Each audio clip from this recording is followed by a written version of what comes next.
Well, again, this is Pastor Tim coming to you from Bentonville United Methodist Churches. We're talking about parables, getting ready for Easter. In the last video, we talked about the prodigal son and the way he returned. We didn't talk about the older brother.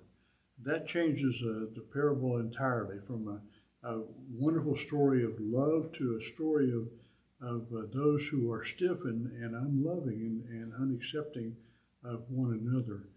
You see, the prodigal son went away, took his part of the inheritance and spent it, wasted it, and then came crawling back. And the father embraced him and loved him, just as he had always done. That's how great God's love is. But we, on the other hand, don't always have that kind of unbounded love. We are resentful of people who seem to get more than they deserve. We hold it against folks when they do make mistakes. We want to exclude people. We want to say we're better than others, and that's what the older brother did. He was a representation of the scribes and Pharisees in the Jewish faith who were questioning Jesus hanging around with sinners. He said, because sinners are loved just like others, and so that's why he hung around sinners. But they were the older brother.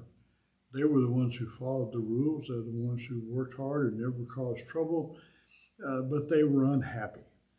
They were unhappy while they were working. They felt an obligation. They felt that they had to do what their father wanted, and they would feel oppressed by that.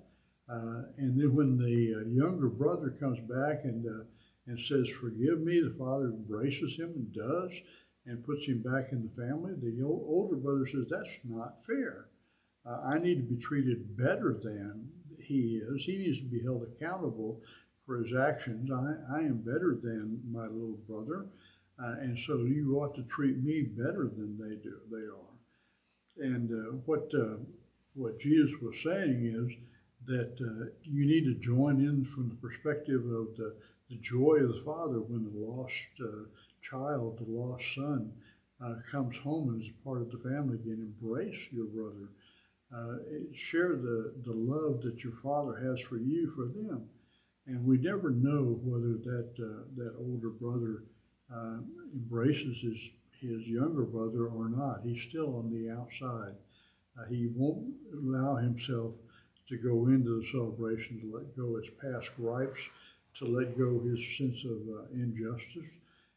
And I think that if we look at other human beings around us, whether they're model citizens or whether they're questionable characters, whether they've done stuff that we think is unfair, they've got advantages over us, they got stuff that we didn't get, they seem to break the rules when we follow the rules, they're just as loved as anyone else. And so we need to look from God's perspective, not from our perspective.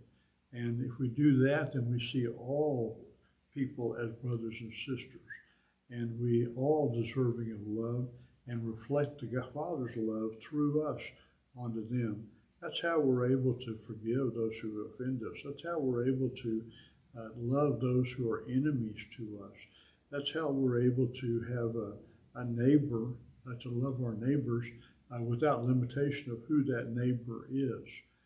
So that's the message of the scripture, that the older brother who does all the right things is still not joyful. He's still not loving towards the father. He has a sense of duty, and he does what he's supposed to, but that's the extent of it. It's limited him to his joy.